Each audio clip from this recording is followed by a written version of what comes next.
So to increase those factors that create happiness and decrease pain, we will need to both stabilize our mind as well as generate insight and also love and compassion.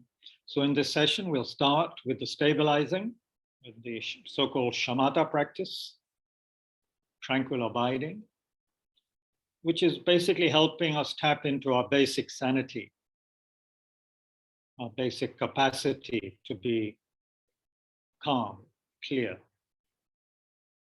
tranquil, to abide in a state of tranquility. This is possible. Like a still lake, which is not being disturbed by strong winds or rain.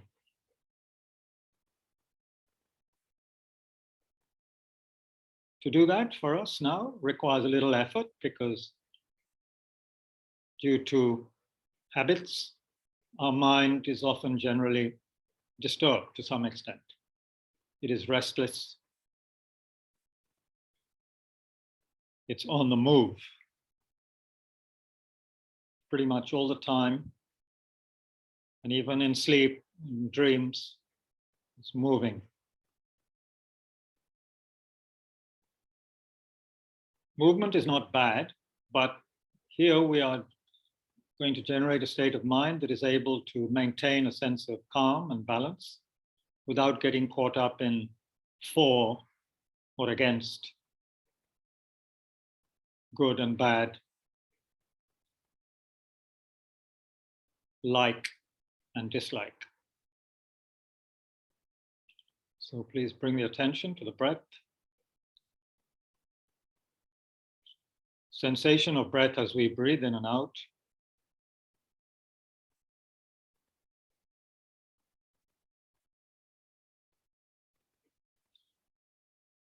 Being mindful of that. Mindful so that when the mind is distracted, we are aware of it. And we gently, firmly bring the mind back to the breath. But in a relaxed manner, not tense. And certainly not with any kind of self-criticism for having been distracted. That would be pointless, actually destructive. So calmly being aware, calmly bringing the mind back to the breath when it wanders. So let's sit like this for a little while. Complete beginners may take a break after 4 or 5 minutes and then start again. This will last approximately 10 minutes. Let there be a sense of also relaxing and letting go, especially with the out breath. So use the out breath to dissolve, so one were almost as though one were dissolving into space, but without getting lost in space.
If you need to take a break for 1 minute, please do so.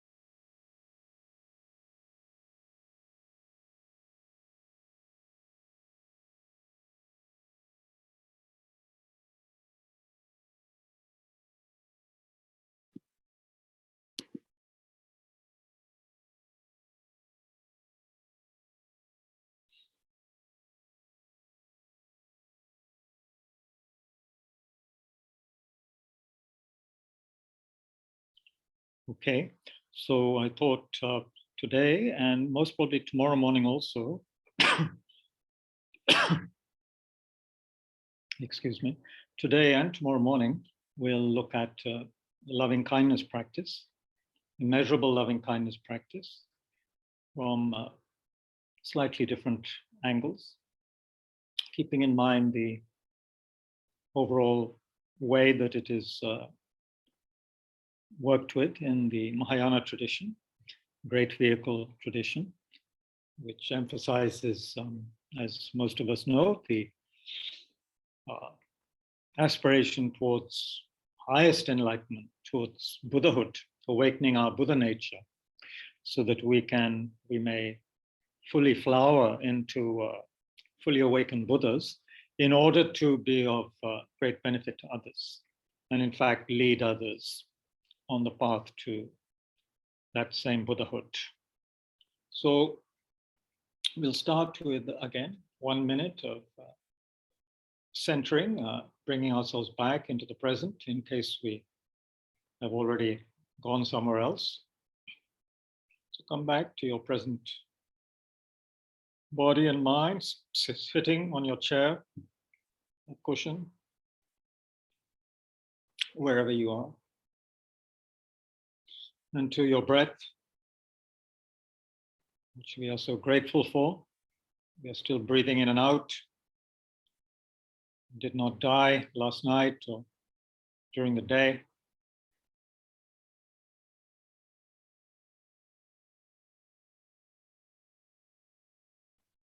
So many of our dear departed, dear friends and so forth, relations, they have gone.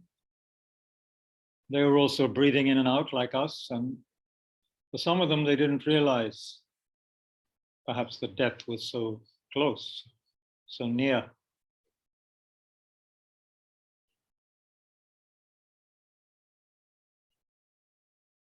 So let us be grateful for that, still breathing in and out.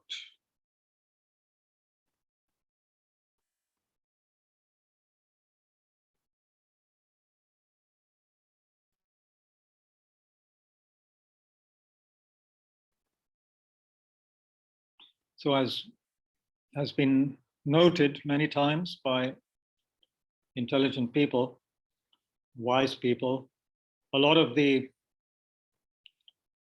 imbalance, a lot of the suffering and chaos in the world arises actually because people don't appreciate themselves, don't love themselves. So what all those people, which is us, are projecting outwards is also imbalanced and frustrated. It's not a peaceful, loving energy, because basically we distrust, we don't understand ourselves, we mistrust ourselves, we don't have genuine kindness or gentleness towards ourselves. So how can we possibly show that genuinely? How can we radiate that genuinely outwards if it's not there within? How could the sun provide the heat and light it does if it didn't have what it has? All the hydrogen and this and that, or whatever makes up the sun. Only then it's able to radiate, right?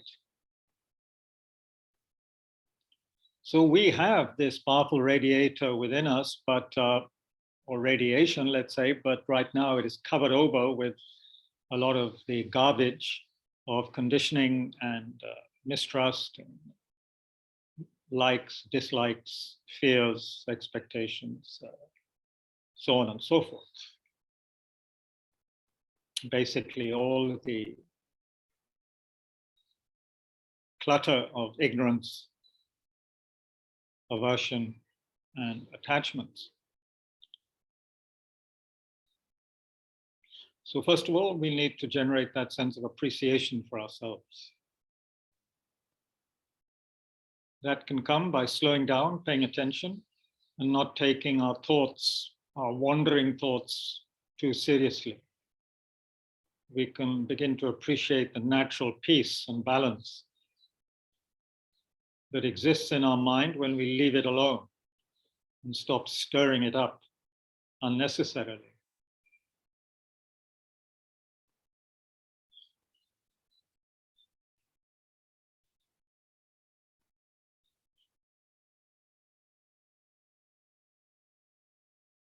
There's a natural awareness that we can appreciate in every moment.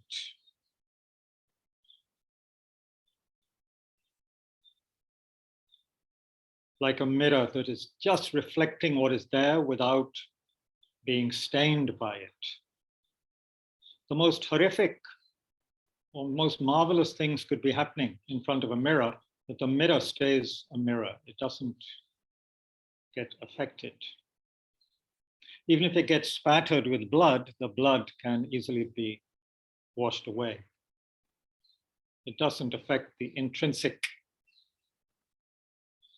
nature of the mirror, which is simply to clearly reflect. So our mind is a little bit like that.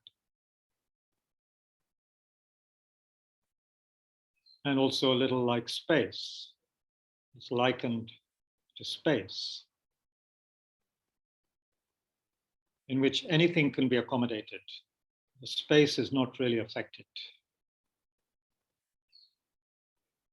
Like clouds in the sky. Clouds come and go. Sky is sky.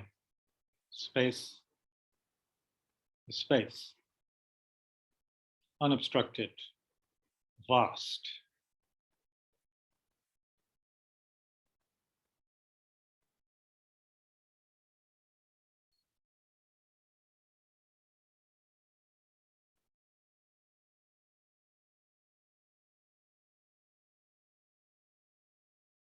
So recognize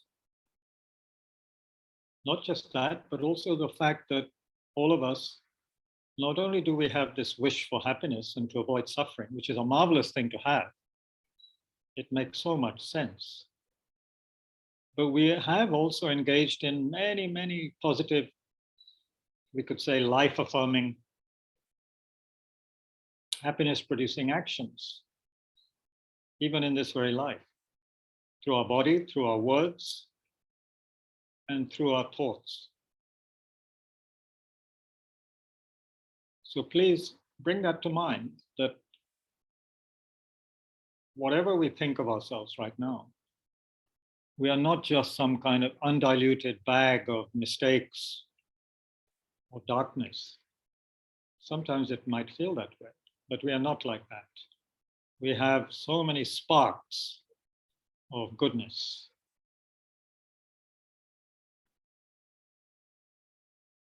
The fact that we can appreciate beauty, we can appreciate a smile, we can appreciate a young child or a young puppy, that shows we have some basic human element of empathy and are able to resonate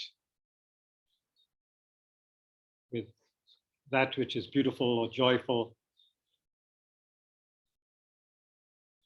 that which is vulnerable. We're able to appreciate that. So remembering this with your own examples from your life, reflect on this and be be quietly happy at that, rejoice at that, which is a reflection of our inner goodness, basic warmth.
Okay, so that's one aspect which we would do well to remember throughout the day as much as we can, especially when we can see and appreciate all manner of people, animals, nature, and watch our response to them. If a young child were to smile at us, we would definitely wish to smile back. With adults, of course, there's other factors we may not. But the fact we might return the smile of a child is a sign that we have the inner goodness, some inner responsiveness, some inner goodness. In the Buddhist jargon, we might say that it's kind of a reflection that we have the Buddha nature, seed of Buddha within us.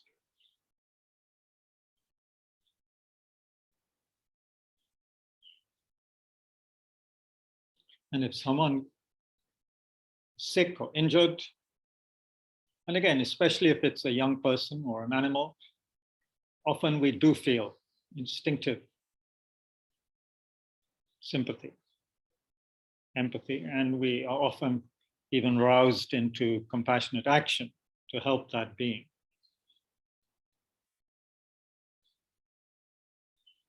And when we ourselves get hurt or are sick,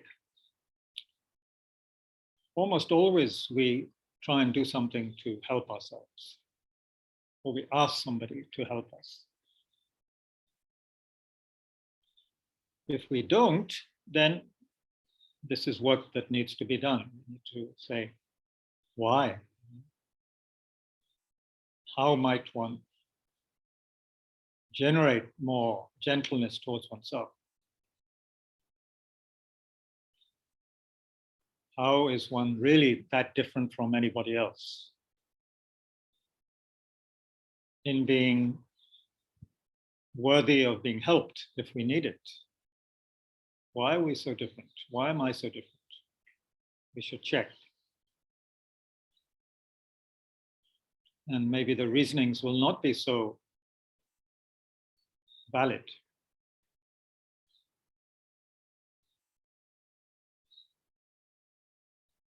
We might say, I don't deserve helping because I'm a bad person. I'm guilty. I've done this, that, and the other.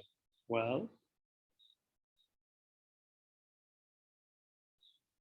everybody has done something unskillful and harmful. Everybody. Does that mean we would not help them if they are really suffering? Would we not help an old man across the road because he did something bad 30, 40 years before?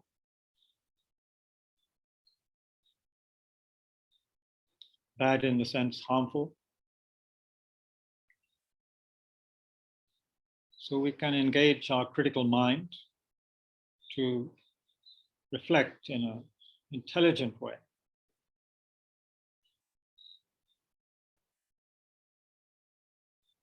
So this is our work for this morning, and perhaps time between now and tomorrow morning's practice together. Reflect on how and why oneself is worthy of kindness and love. And it may be quite difficult because we may be very conditioned into feeling not so good about ourselves for many reasons.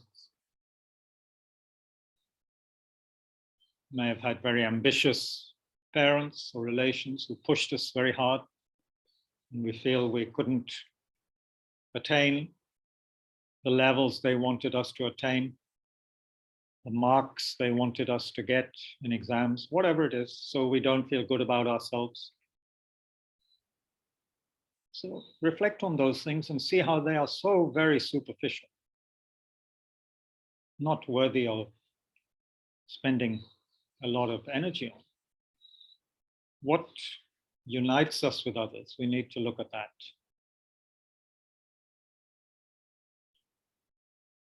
And sometimes, as in the traditional teachings, simply repeating some phrases to oneself can be useful, such as, may I be well, may I be happy, may I be free from ill will, may I be free from sickness, and so forth. This can be helpful if mentally or even verbally out loud said in a kind voice to oneself. This could be useful. And try it in the bathroom or shower.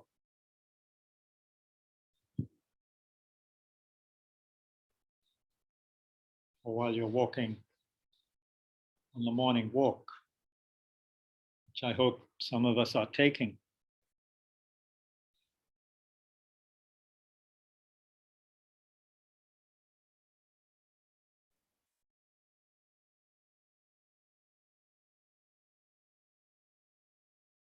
Okay, that's good for today. We all have, including myself, some work to do, starting very soon. So, but please try and remember this during the day, especially when you're beginning to feel agitated or rushed. Try and find a quiet moment to breathe in and out quietly a few times, relaxing with the out breath, and begin to reflect on some of the reasons why you yourself are worthy of utmost kindness and gentleness from yourself first.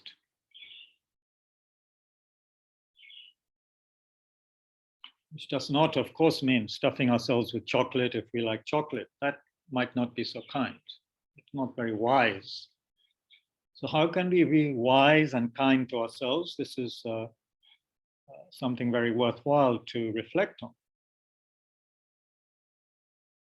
And we're not giving any magic formulas here. That would be too easy, wouldn't it? That would be actually false. Let us build our own foundations from our own experience and intelligence. And that will last a long while. Please dedicate for the happiness and welfare of everybody here and everybody you know and people who have just died. We dedicate for Vimla Tomar, the aunt of Bishop, who's been helping at Tushita Centre, and for anybody else who is sick, unwell, unhappy, depressed, dying. May they all be well and happy and with peaceful minds. And may our life, especially today, be meaningful for others. Whoever looks at us, speaks to us, thinks of us, whether they like us or don't like us, may it be meaningful for them. May they benefit from any kind of interaction with us, even if they're trying to harm us. This is how we can begin to think. And then, sure as night follows day or day follows night, we will be people who are most beneficial for others without even trying. It will happen. This is the law of cause and effect.